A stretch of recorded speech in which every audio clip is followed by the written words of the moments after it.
여러분들 자녀들을 다 키워 보셨기 때문에 그 대학 입시가 얼마나 치열한지 아실 겁니다. 미국 대학은 그래도 여러 군데 이렇게 원서를 넣어놓고 또 그 중에서 골라가면 되기 때문에 그렇게 많은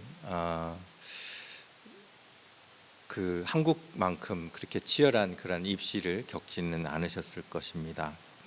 만약에 어떤 대학이 경쟁률이 100대 1인데 그 대학에 우리 자녀가 합격했다면 여러분 마음이 어떠시겠습니까? 만약에 어떤 회사의 경쟁률이 100대 1인데 그 회사를 내 자녀가 100대 1의 경쟁률을 뚫고 들어갔다면 여러분 마음이 어떠실 것 같습니까? 종교와 관계없습니다. 사실 모든 부모라면 기독교인도 불교인도 미신을 믿는 사람도 이런 일들이 인생에서 더 많이 일어나기를 바라고 또 구할 것입니다. 해마다 한국에서는 이 대입 수능 시험 다음 날이면 신문에 그 고사장의 그 문을 잡고 기도하는 어머니들의 모습이 실립니다. 신문들이 아마 종교를 안배하느라 한 해는 기독교식으로 기도하는 엄마, 또 한 해는 불교 염주를 들고 있는 엄마, 또 한 해는 카톨릭 묵주를 든 엄마, 이렇게 돌아가면서 사진을 올리긴 하지만 종교는 달라도 그 어머니들의 기도 제목은 다를 수가 없습니다. 자녀가 실수 안 하고 이제까지 준비한 실력을 마음껏 발휘해서 남들보다 좋은 대학에 들어가게 해주세요. 이것이 바로 모든 인간이 바라는 복입니다. 100대 1의 경쟁률을 뚫는다는 것은 그만큼 어렵고 또한 영광스러운 일입니다. 그런데 100대 1로 뽑히긴 뽑혔는데 대학이나 직장이 아닌 100명 중에 한 명을 뽑아서 너는 전쟁에 참여해라 이렇게 한다면 여러분 마음은 어떠시겠습니까? 이럴 때는 뽑혔다라는 표현이 아니라 불운하다라는 표현이 맞을 겁니다. 모든 사람은 인생에 가급적 이런 불운이 일어나지 않기를 바랍니다. 저는 오늘 이 말씀 기드온과 300명의 용사 이야기를 읽으면서 300명에 뽑힌 이 사람들의 마음이 어떠했을까를 한번 생각해 보려고 합니다. 총 32,000명이죠. 32,000명 중에 300명이 뽑혔습니다. 자, 여러분들 비즈니스 하시니까 계산 잘 하시죠? 자, 32,000명 중에 300명이 뽑혔습니다. 몇 대 1입니까?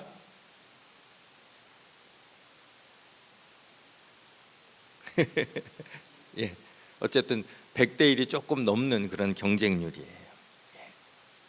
근데 자, 전쟁터에 이웃집 아들도 가고 모든 그 동네 젊은이들이 아들들이 다 전쟁터에 나갔습니다. 그랬는데 좀 있다가 보니까 전쟁도 안 하고 이웃집 아들들이 다 돌아왔어요. 그런데 우리 아들만 그 100대 1의 경쟁률을 뚫고 그 전쟁에 참전하도록 뽑혔다는 거예요. 축하를 받아야 합니까? 위로를 받아야 합니까?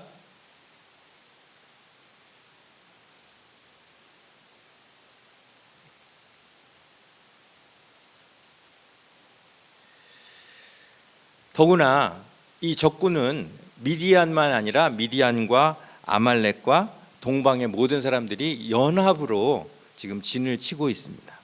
그래서 7장 12절을 보면 미디안과 아말렉과 동방의 모든 사람들이 골짜기에 누웠는데 자, 얼마나 많습니까?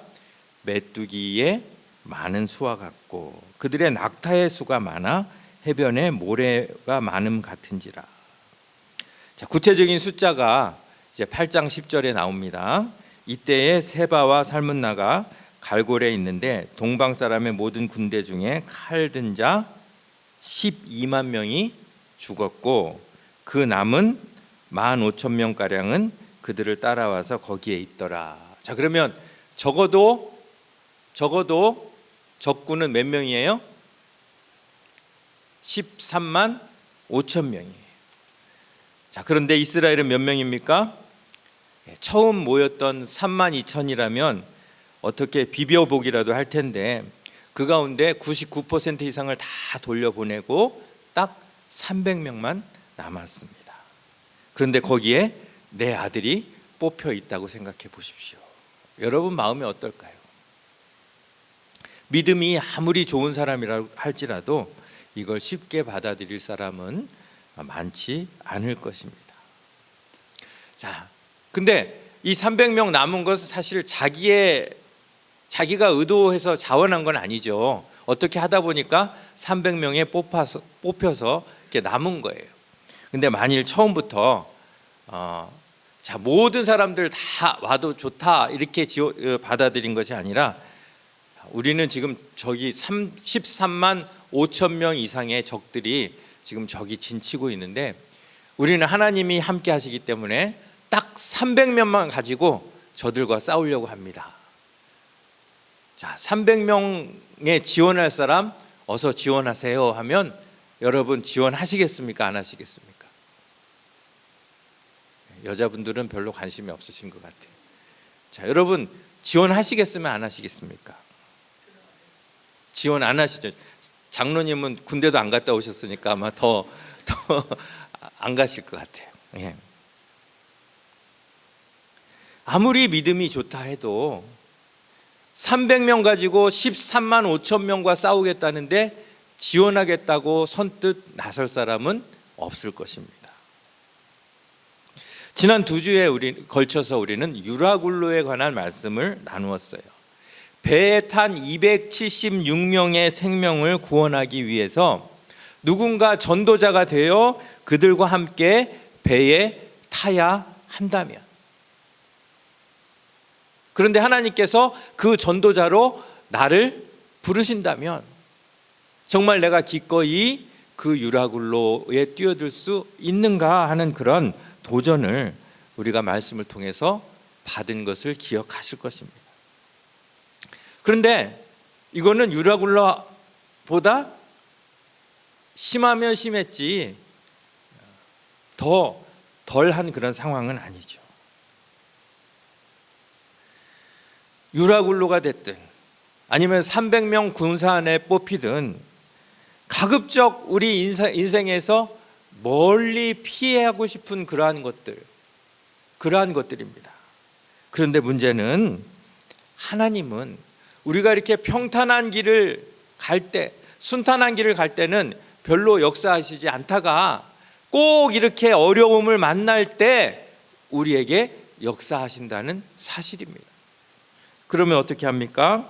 그 하나님의 역사하심을 경험하기 위해서 우리가 이러한 재앙들을 찾아다녀야 할까요? 그렇진 않죠. 하지만 적어도 한 가지 분명한 것은 이러한 재앙이 올지라도, 이러한 재앙에 뛰어들어야 하는 그런 상황이 올지라도 두려워해서는 안 된다는 것입니다. 왜냐하면 이런 재앙 가운데 역사하시는 하나님을 믿기 때문이라는 것이죠. 자, 우리가 잘 알듯이 히브리서의 수신자들은 히브리인입니다. 제목처럼 히브리인입니다. 그런데 어떤 히브리인이냐면 예수를 믿고 그리스도인이 되었다가 고난과 핍박 때문에 유대교로 다시 돌아가려고 하는 히브리인들입니다. 그들은 예수를 믿고 기쁨에 겨워서 예수를 위하여 살기로 다짐했지만 이 유라굴로와 같은 그러한 광풍이 닥치자, 또 예수를 믿으면 이 300명의 용사 같은 그러한 일을 당해야 된다고 하자 그들은 두려워하면서 이왕 같은 여호와 하나님인데 그러면 이전에 믿었던 유대교로 돌아가야 되겠다라고 그렇게 마음을 먹은 것입니다. 그런 사람들에게 이 히브리서 기자는 지금은 길이 보이지 않을지라도 믿음을 가지면 하나님께서 너희들을 능히 영원한 본향으로 인도해 주실 것이니 용기를 잃지 말고 그 어려움을 두려워하지 말고 믿음을 꼭 잡으라. 이것이 바로 히브리서의 메시지입니다. 그래서 성경은 이렇게 말씀하십니다. 히브리서 11장 1절 말씀 우리 같이 읽겠습니다. 시작. 믿음은 바라는 것들의 실상이요 보이지 않는 것들의 증거. 자, 바라는 것은 내가 지금 가진 것입니까? 내 손에 없는 거예요. 내 손에 없는데 내가 있었으면 좋겠다 하고 바라는 거예요. 보이지 않는 것, 내 눈으로 보고 믿는 것이 아니라 보이지 않지만 믿는 것이에요. 그래서 믿음은 내가 갖지 않은 것, 그리고 내 눈으로 확인하지 않은 것을 믿는 것, 그것이 믿음이라는 것이에요. 자, 300명만 남았을 때 여러분 마음이 어땠을까요? 승리는 전혀 눈에 보이지 않습니다. 오직 거대한 적군의 숫자만 눈에 보입니다. 아마 대부분은 이젠 죽었구나 라고 생각했을 것입니다. 그때 하나님은 기드온을 통해서 그들에게 하나님께서 함께 계시니 능히 이길 수 있다라는 믿음을 계속해서 심어주셨을 것이고, 그 믿음대로 그들이 바라던 것이 실상이 되었고, 또 보이지 않던 승리가 그들에게 주어졌다는 것입니다. 하지만 믿음이 없었다면 적군보다 훨씬 많은 수의 300만 명이 우리의 아군이라 할지라도 질 수밖에 없습니다. 하나님이 3만 2천 명을 다 돌려보내시고 300명만 남기신 이유를 사사기 7장 1절 2절에서 이렇게 이야기하죠. 자, 우리 한번 같이 읽습니다. 시작. 여호와께서 기드온에게 이르시되 너를 따르는 백성이 너무 많은즉 내가 그들의 손에 미디안 사람을 넘겨주지 아니하리니 이는 이스라엘이 나를 거슬러 스스로 자랑하기를 내 손이 나를 구원하였다 할까 함이니라. 하나님이 원하시는 전쟁은 숫자의 전쟁이 아니에요. 하나님이 원하시는 전쟁은 믿음의 전쟁입니다. 숫자가 많으면 사람들은 분명히 숫자 때문에 이겼다고 할 것입니다. 그래서 하나님은 안 그래도 적은 숫자인데 그 중에 99%를 다 돌려보내고 1%도 안 되는 300명만 남긴 것입니다. 그렇게 되면 그 누구도 숫자 때문에 우리가 이겼다는 이야기를 할 수가 없기 때문이라는 것이죠. 신앙생활의 원리가 여기에 있습니다. 믿음은 무엇입니까? 믿음은 숫자를 내려놓는 것입니다. 믿음이 없을 때는 내가 숫자가 5이 있으니까 내가 이길 수 있어. 근데 믿음이 있을 때는 하나만 있어도 이거 하나마저도 내가 내려놓고 하나님이 하실 수 있어라고 믿는 것이죠. 누가 봐도 불리한 상황이지만 하나님만 믿고 나아가는 것이 믿음입니다. 누가 봐도 위험한 유라굴로 광풍이지만 하나님을 믿고 뛰어드는 게 믿음입니다. 누가 봐도 상대가 될 수 없는 거대한 골리앗이지만 하나님만 믿고 돌멩이 5개를 가지고 뛰어드는 것이 믿음이라는 것입니다. 우리의 눈으로 직접 보고 판단하는 건 그것은 세상 사람들도 다 하는 것입니다. 이스라엘 백성들이 골리앗을 보고 한 사람도 나가지 못한 이유가 무엇입니까? 그들은 눈에 보는 것만 보고 판단했던 것입니다. 세상 사람들과 다름없는 그러한 태도를 보였던 것입니다. 하지만 소년 다윗은 눈으로 보이는 것은 중요하지 않았습니다. 숫자는 중요하지 않았습니다. 오직 하나님의 이름을 가지고 그는 골리앗을 향하여 담대히 나갔던 것입니다. 그것이 믿음입니다. 자, 오늘 제목이 뭐죠? 제목이, 자, 우리 다 같이 한번 제목을 읽어볼까요? 시작. 아직도 많으니입니다. 아직도 많으니. 그런데 이거는 하나님 나라의 언어예요. 하나님 나라의 언어, 아직도 많으니. 세상 나라의 언어는 뭘까요? 아직도 적으니. 우리 인간은 아무리 많이 가져도 아직도 적으니. 저쪽 미디안보다 13만 5천보다 더 많은 그러한 숫자를 가져도 우리 인간은 어때요? 아직도 적으니. 하나님 더 주세요. 하나님 더 주세요. 그런데 하나님은 10,000명이 남았는데도 아직도 많으니.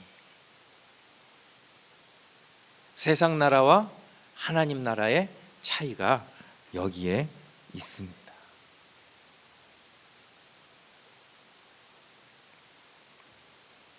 아브라함이 100세가 되어가지고 아들을 전혀 기대할 수 없는 그러한 상황에서 하나님이 아들을 낳게 하십니다. 그리고 그 아들이 또 장성하여서 이제 아브라함에게 아무 소망도 없는 중에 아들을 바치라고 하십니다. 우리 인간이 계산하는 그 계산, 우리는 숫자를 계산하고 우리의 컨디션을 계산하고 막 계산해서 이게 지금 될 수 있을까? 안 될까? 그걸 계산할 동안 하나님은 걱정 말아라. 아직도 많다. 엘리야가 갈멜산에서 바알과 아세라 선지자와 850대 1의 대결을 펼칩니다.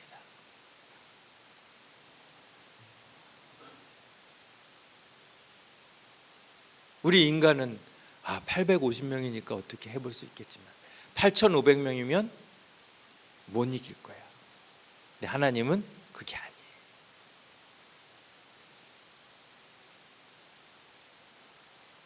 오병이어로 5,000명을 먹이신 것. 인간 나라의 계산법과 하나님 나라의 계산법이 이렇게 다르다는 것입니다. 우리는 계속해서 더 주세요. 아직도 적으니 더 주세요. 하지만 하나님은 성경 전체를 통해서 말씀하십니다. 아직도 많으니 내려놓아라. 산상수훈에, 우리 산상수훈 오랫동안 우리 같이 살펴봤는데 가장 큰 원리가 뭡니까?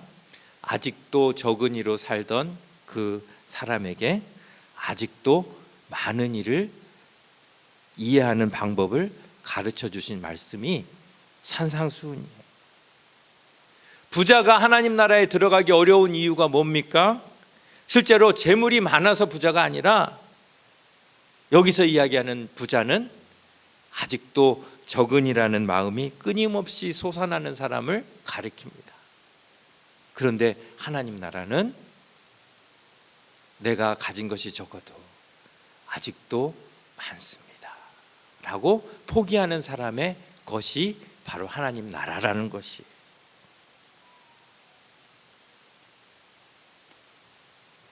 우리는 어떤 나라를 살고 있습니까?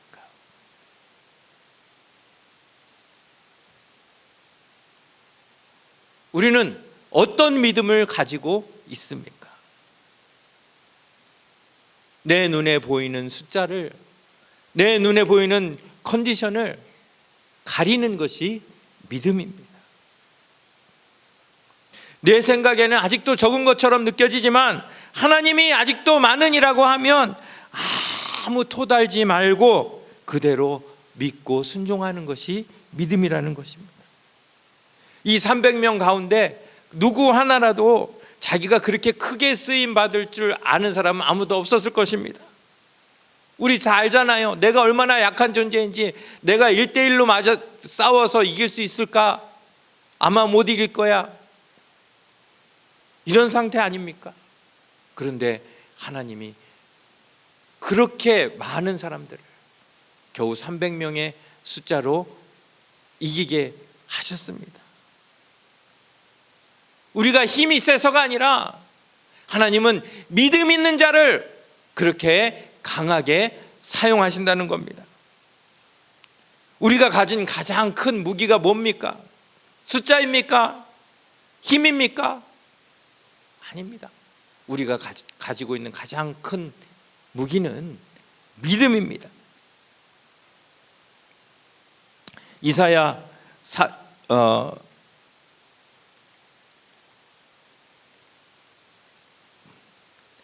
6장 8절 말씀, 하나님이 이사야에게 말씀하십니다. 내가 또 주의 목소리를 들으니 주께서 이르시되 내가 누구를 보내며 누가 우리를 위하여 갈꼬 하시니. 하나님이 지금 일꾼을 부르십니다. 내가 누구를 보내며 누가 우리를 위하여 갈꼬. 무슨 의미입니까? 뭐 차 타고 비행기 타고 관광을 보내신다는 말씀이 아닙니다. 하나님은 하나님의 말씀을 위하여 유라굴로에 과감하게 뛰어들 사람, 그리고 13만 5천 명을 대적하는 300명의 기꺼이 자원할 사람, 이 사람을 찾으신다는 것입니다. 그때에 이사야가 대답하죠. 자, 우리 한번 다 같이 읽습니다. 시작. 내가 여기 있나이다. 나를 보내소서. 여러분, 아마 신앙생활 오래 하시면서 이러한 기도 다 드려보셨을 거예요. 하나님, 내가 여기 있나이다. 나를 보내소서. 하나님, 나를 사용하여 주옵소서. 이런 기도 많이 들으셨을 거예요. 무슨 의미입니까?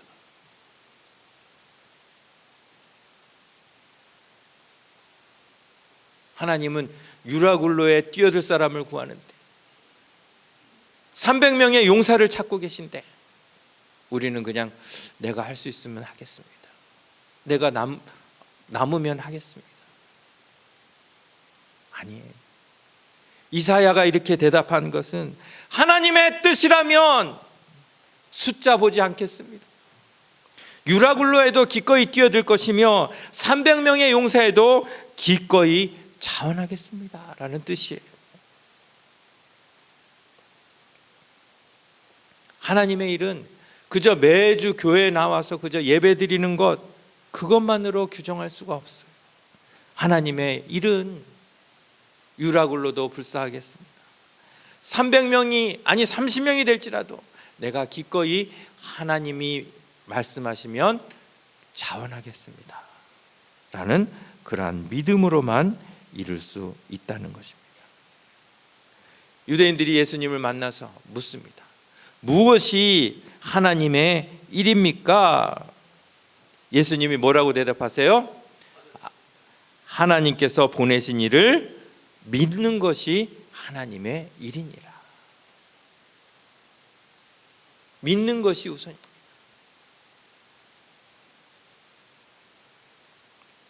결론을 말씀드립니다.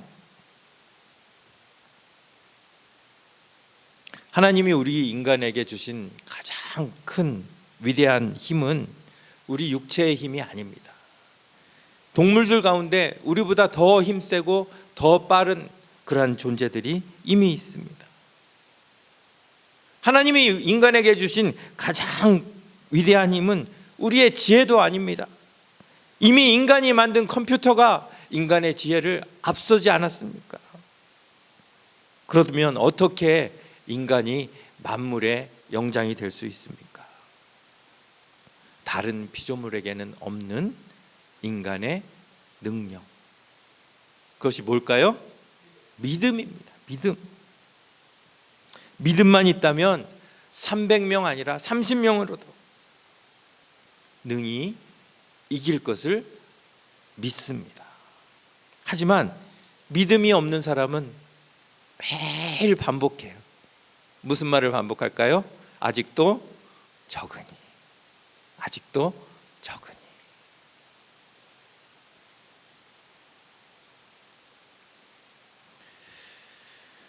자, 오늘 그 상황, 1만 명이 남은 그 상황에서 하나님이 아직도 많으니라고 하신 그 상황으로 한번 돌아가 봅시다.